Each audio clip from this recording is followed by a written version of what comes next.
Hey everyone, sorry it's been 8 months or so since I did a knife review. Sorry, things have just been busy, crazy, nutty, and a little bit in between. This particular knife is actually a custom from Tim Johnson. Known him for a long time. He's started off doing handles for me. Now he's into making blades. The handle, well, we'll just get this out of the road already. So this is his I think it's 280 millimeter Suji. The handle was actually from a friend of mine, Mel. Thank you very much, sir, again.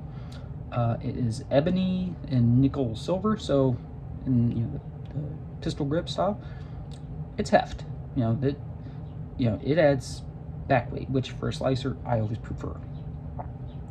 The steel is something I've actually never used, barely ever heard of. Actually, I've been kind of out of the steel game for a while. It's MagnaCut. Tim told me all about it, and I was like, okay, hey, let's do it.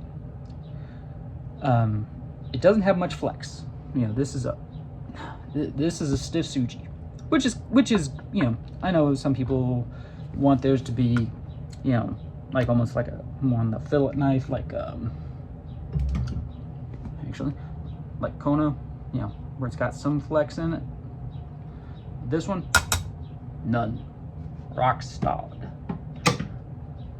I also had to make it taller, just because as everyone knows, you can use a Suji for pretty much anything. It's especially good for on the line, low profile.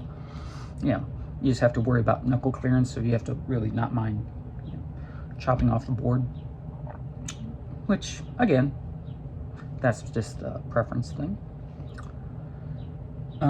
So I think I've had it for 2, maybe 3 months, and I just sharpened it I think last Friday, and I haven't used it since because I wanted to save this so I can give you guys a full skinny. So basically it took, and I used it fairly regularly, especially like the first couple weeks I got it. I don't know why. We had just a lot of beef and pork, poultry, and everything else to do at work, so this got to work out. But sharpening it was, I usually start out like a new knife on like Shapton 1K, Chizero 1K. No, not with this. I tried it, kind of laughed at me, so took it down to the Shapton 500. That still took a few, maybe 2-3 minutes, but it's one of those steels that's good wear resistance from what I've been reading, and one of those once you get your bevel cut, then you're on your way. Speaking of, and he sent Tim told me the edge he sent it with was Rika 5K finish and strop compound and leather. So great box edge, phenomenal, worked perfectly. For this iteration I did like I said, Shapton 500, Shapton 1000, Nubatama 6K, the platinum I believe that one was, and the Fuji 8K, awesome stone by the way. And little old school chromium oxide and just kangaroo leather. That was it, and it's sharp. Tried to do a few things at a little more of a quick pace today. My shoulder's acting up a little bit, so I'm not sure how good that'll do, but we can always try.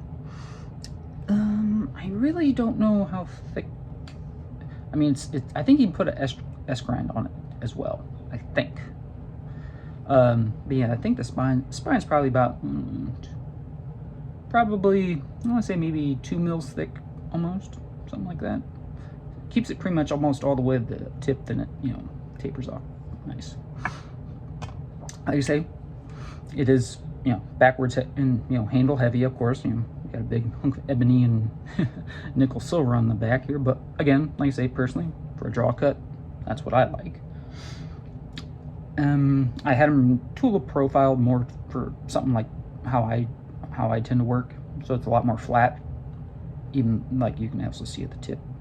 It's not like you know, normal Sujis where it's going to go up a little bit more. This one actually stays fairly, there's not much, you know, it's fairly flat.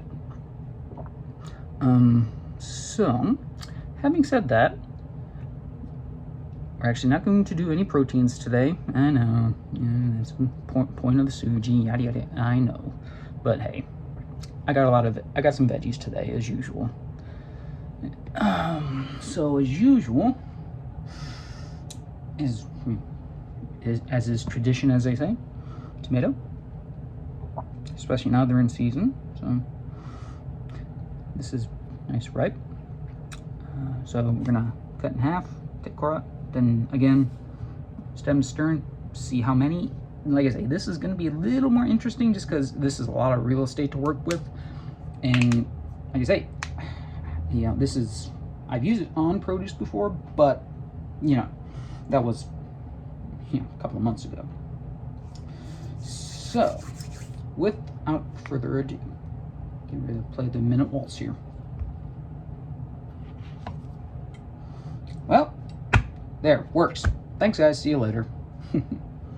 Nah,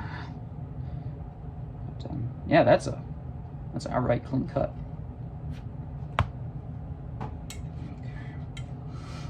Alrighty, let's see.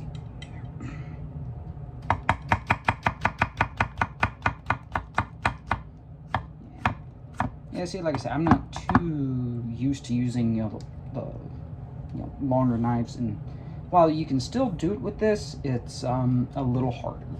Not in a bad way, but just, you know, you have to take that in consideration, and also the mechanics of it. This isn't meant to be a gyuto. You know, yes, it does have a flat surface, but it's also meant for, you know, trimming meats and such. So do keep that in mind, especially if you ask Tim for like the same profile. But so like I said, talk about the weight in the handle. This is just, you know, I'm basically just holding it, you know, so it doesn't fall.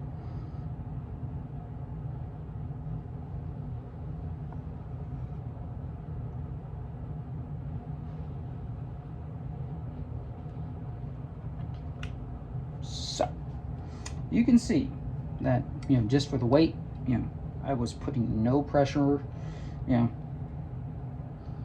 Let me see. I'd say that for that, good. Tomato slicing, yeah. It also could be that, you know, like I say, just, you know, I haven't really used it for tomatoes, like, well, you know, at all, basically. So, again, but trust me, if you haven't noticed, it is sharp. But this would be a little bit better, I believe. Spud, especially for to test out the stickage. Okay. We're gonna try and go through a little bit of all the blade if we can here. Okay. No sticking there. Pretty good. And also you gotta remember, weight does put a little bit of a factor, at least I've found, into speed. It's heavier. Just, you know, it's not a laser here, you know. So there's, you know, different mechanics going for you. But, you know, it works for, easily works for potatoes. So to the side here. And as you saw, zero issue with sticking. And it does make a different sound on the cutting board, at least for wood. It's like all those real big super steels tend to have a different resonant with it. Sorry, need a little something to drink. Okay. So we'll check with how it does on detailed work.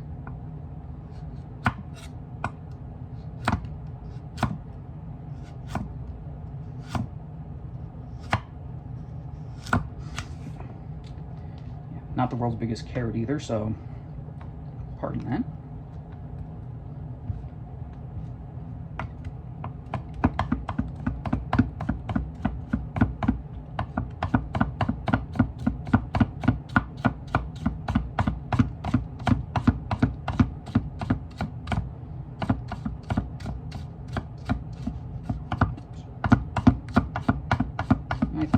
I still have to even out the heel just a hair bit, but like I say,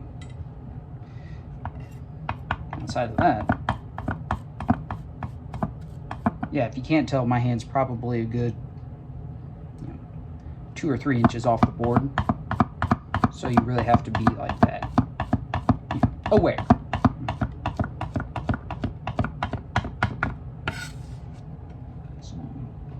Yeah, like I say, it can do, brunoise work.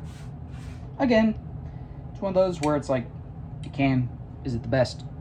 No. You can do it though. Especially, like I say, and also when it's a little bit longer, I always find you have to work a little more towards the back portion of it, just so you get you'll have more control. Keep that in mind, please.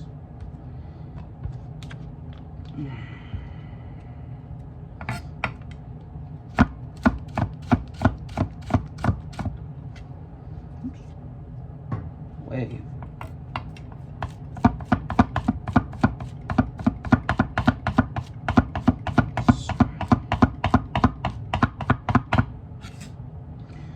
So, that's it.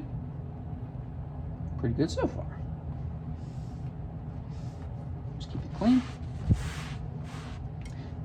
And if anyone ever wonders about what in the world I do with all this stuff, I save it for later use, I assure you. It does not go to waste. So again, we'll just, for kicks, we'll see how well the sharpness is. Again, very little pressure, no pressure almost.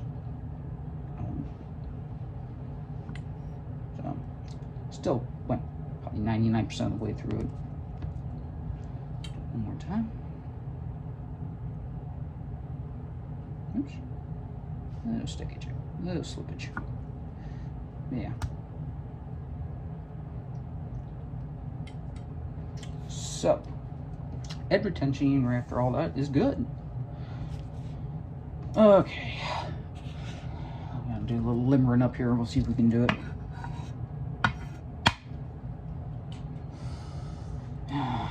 And of course, again, as is tradition, we have to figure it, finish her off.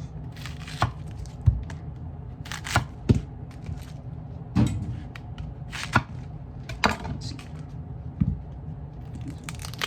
Yeah, it's like there is a little bit of wedging, but again, longer knife, and also for what it's used for, it's basically a knotty, All right, let's see.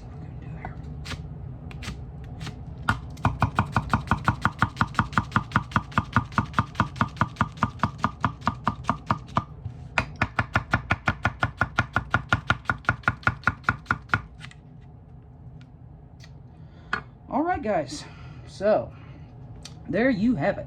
This is Tim Johnson's MagnaCut. Again, handled for my friend Mel. Thank you very much, sir.